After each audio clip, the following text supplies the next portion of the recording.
Oke, selanjutnya setelah kita bicara akhlak, kita bicara tentang definisi tasawuf. Ada banyak sekali definisi terkait tasawuf. Tapi di antara sekian pendapat di PPT inilah yang akan saya bahas. Yang pertama, tasawuf dikonotasikan dengan al-sufah, sekelompok orang di masa Nabi yang banyak berdiam diri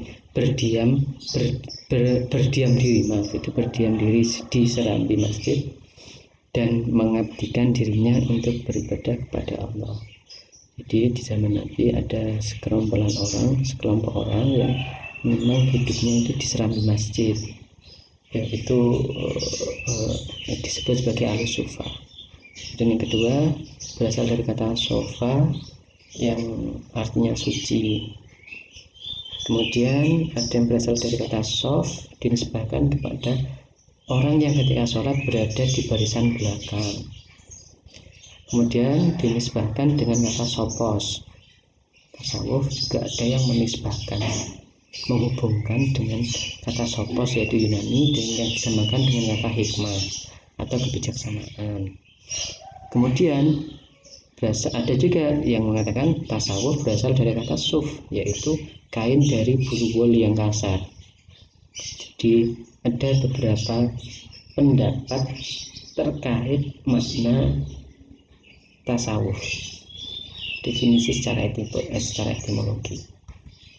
Nah, secara istilah, sekali lagi, biasanya dalam keilmuan istilah-istilah yang kita pakai itu adalah definisi istilah.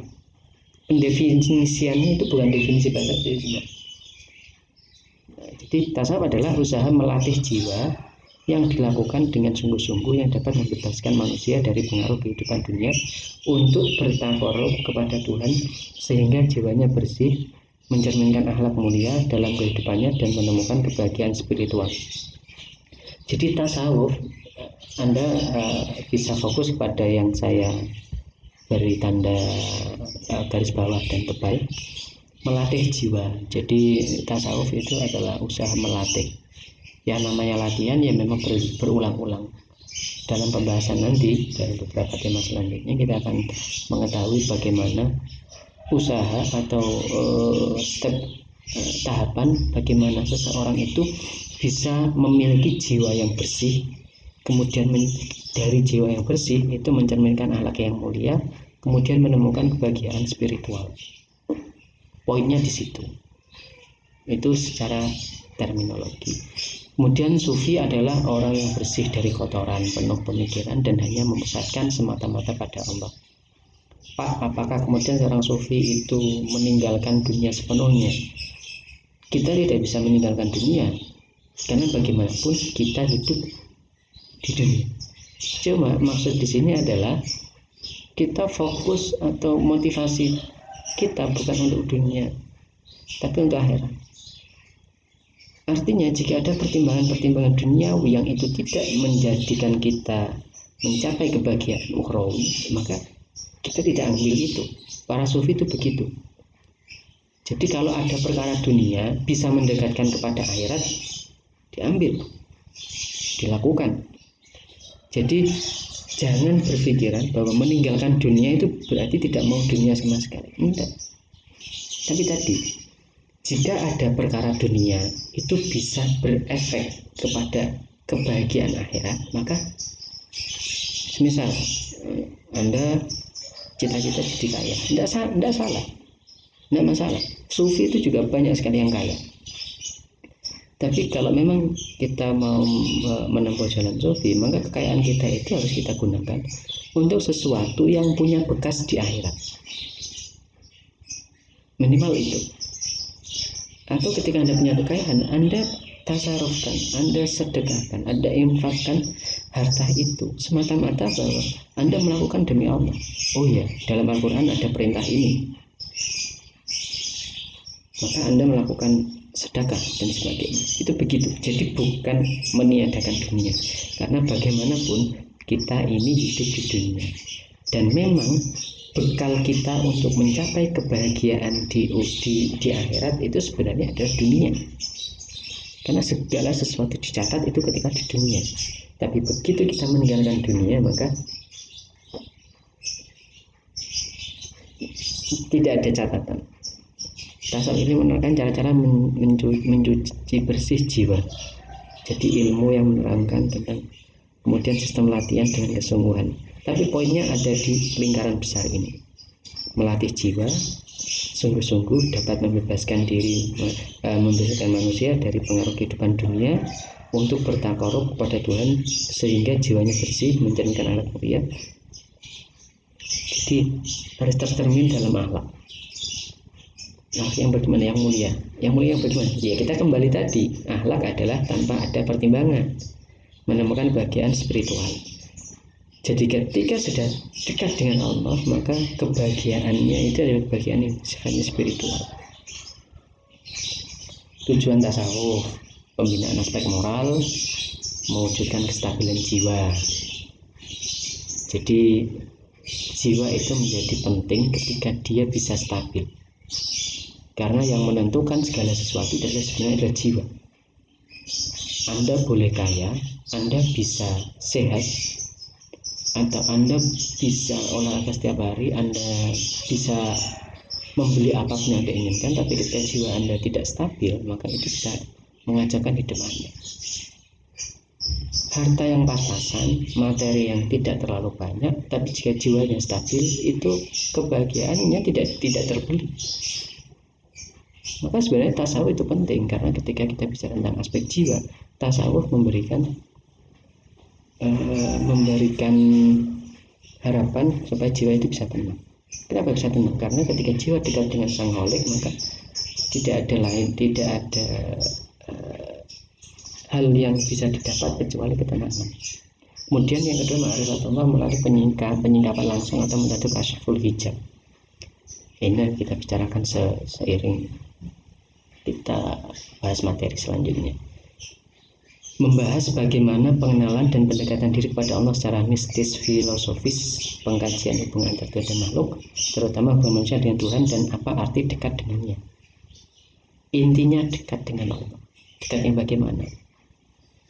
Dalam kesempatan lain nanti kita lanjut. Tasawuf dan mistisisme. Tasawuf sama dengan mistisisme. Terkadang orang non-Islam itu menyebut tasawuf adalah mistis. Tapi kalau kita sebagai orang Islam itu tentu berbeda, mistis dengan tasawuf. Kalau mistis itu lebih ke aspek gaib, klenik dan sebagainya, atau sesuatu yang di luar logika tapi itu jauh dari unsur agama. Tapi kalau tasawuf itu sesuatu yang sifatnya memang irasional juga tapi ada hubungannya dengan agama. Ciri mistisisme, peningkatan moral, pemenuhan fana sirna dalam realitas mutlak, pengetahuan intuitif langsung. Intuitif itu tanpa ada perantara akal atau indera, pengetahuan yang langsung. Kalau di dunia pesantren dikatakan ilmu laduni, karena kalau orang biasa itu mendapat ilmu melalui perantara indera. Saya bisa menemukan bahwa daun itu hijau karena mata saya menangkap warna hijau di daun, sehingga saya tahu ternyata memang pohon itu punya daun warnanya hijau, atau melalui akal pikiran. Tapi kalau intuitif, laduni, itu tanpa ada perantara, jadi Khalik dengan makhluk langsung. Jadi itu intuitif. Jadi atau mungkin Anda sudah mendapat mata kuliah filsafat ilmu, itu ada pengetahuan intuitif, ada pengetahuan indrawi, ada pengetahuan rasio, ketentraman dan kebahagiaan. Dasar-dasar tasawuf dalam Al-Quran. Di sini memang saya kutipkan artinya langsung. Dan sesungguhnya kami telah menciptakan manusia dan mengetahui apa yang dibisikkan oleh hatinya, dan kami lebih dekat kepadanya daripada orang kafir. Jadi pada dasarnya manusia itu sangat dekat sekali dengan Tuhan. Tapi seiring berjalannya waktu, kedekatan itu kemudian semakin terhijab dengan banyaknya dosa-dosa yang kita lakukan. Kemudian tasawuf mencoba menghilangkan hijab itu tadi. Jadi karena pada dasarnya Allah sudah menegaskan bahwa kedekatan manusia dengan Tuhan itu diibaratkan lebih dekat kepadanya kepada urat leher. Hai manusia, kemudian dalam surat Al-Fatir, janji Allah adalah benar, maka sekali dengan kehidupan dunia memperdayakan kamu, dan sekali-kali janganlah setan yang pandai menipu memperdaya. Jadi ini dasarnya ini. Atau kemudian di ayat-ayat yang lain, Quran Al-Tahrim, di Al-Maidah juga ada, di An-Nur, Al-Baqarah, An-Nisa. Nah, kalau dalam hadis Nabi, dalam hadis qudsi disebutkan dari Abu Hurairah radhiyallahu anhu, Rasulullah SAW bersabda bahwa Allah Subhanahu wa taala berfirman, barang siapa mengusir waliku, maka aku mengumumkan peperangan terhadapnya. Tidak ada sesuatu yang mendekatkan hambaku kepadaku yang aku sukai daripada pengamalan yang aku wajibkan atasnya. Kemudian hambaku yang senantiasa mendekatkan diri kepadaku dengan melakukan amal-amal sunnah, maka aku senantiasa mencintainya. Jika aku telah cinta kepadanya, jadilah aku pendengarannya yang dengannya ia mendengar, penglihatannya yang dengannya ia melihat, aku tangannya yang dengannya ia memukul, dan aku kakinya yang dengannya ia berjalan. Jika ia memohon kepadaku, aku perkenankan permohonannya. Jika ia meminta perlindungan, aku lindungi. Dan jika ia mengulang-ulang sesuatu, maka aku adalah pelakunya, bagaimana keraguan seorang mukmin yang menuju kematian sementara aku menuju keburukannya. Jadi selain ini masih ada banyak sekali dasar-dasar yang dalam bentuk hadis Nabi yang itu sebenarnya adalah menegaskan bahwa tasawuf itu memang ada dasarnya. Meskipun saya juga perlu sampaikan, ada banyak orang yang kemudian sanksi terhadap tasawuf. Dia mengatakan tasawuf di zaman Nabi tidak ada. Saya katakan, ya, tasawuf secara disiplin ilmu memang tidak ada. Nabi tidak pernah mengajarkan makomat untuk dekat dengan Allah adalah sabar, tobat, sabar, dan seterusnya. Tapi tingkah laku dan perilaku Nabi itu mencerminkan ilmu tasawuf. Contoh sederhananya begini, bagaimana kita bisa menjawab apakah di zaman Nabi ada tasawuf atau tidak? Saya tanya, di zaman Nabi ada tajwid enggak? Ilmu tajwid? Tidak ada. Karena sampai sekarang saya belum menemukan ada hadis yang menceritakan Nabi ngajari tajwid. Ayo sini semuanya kumpul. Ayo hari ini kita belajar idgham bihuna. Idgham bihuna adalah ketika non mati atau tanwin ketemu. Pernah tidak Nabi mengajarkan itu? Tidak pernah. Tapi apakah cara mengaji, cara membaca Al-Quran Nabi tidak sesuai tajwid? Ya tentu sesuai tajwid. Artinya apa? Praktek tajwid itu sudah ada sejak Al-Quran pertama kali diturunkan. Jadi pembacaan Al-Quran itu sudah sesuai tajwid. Tapi ilmu tajwid, sekali lagi, ilmu tajwid baru ada setelah era tabi'in, kalau tidak salah. Jadi ilmu tajwid itu baru diformulasikan jauh setelah Nabi wafat. Sama halnya, kalau kita memperdebatkan tasawuf dalam konteks ilmu, memang di zaman Nabi tidak pernah mengajarkan tentang ilmu tasawuf. Tapi kalau kita bicara perilaku Nabi, sifat Nabi, sikap Nabi, ya terlalu berani kalau kita mengatakan bahwa itu tidak tasawuf atau tidak mendekatkan diri kepada Allah. Jadi kita harus tahu betul tasawuf di zaman Nabi itu memang tidak terlembaga. Saya biasanya mengatakan itu. Tapi kalau tasawuf sekarang itu sudah terlembaga. Nanti kita akan bicara pendapat Imam Al-Ghazali bahwa ketika kita hendak mendekatkan diri kepada Allah, maka resepnya A, B, C. Nanti kalau kita bicara Imam Ibnu Miskaweh, nanti resepnya beda. Jadi tasawuf di zaman Nabi sudah ada, tapi ilmu tasawuf belum ada. Kenapa dikatakan tasawuf itu sudah ada? Karena hadis-hadis Nabi mengarah ke banyak yang mengarah kepada tasawuf.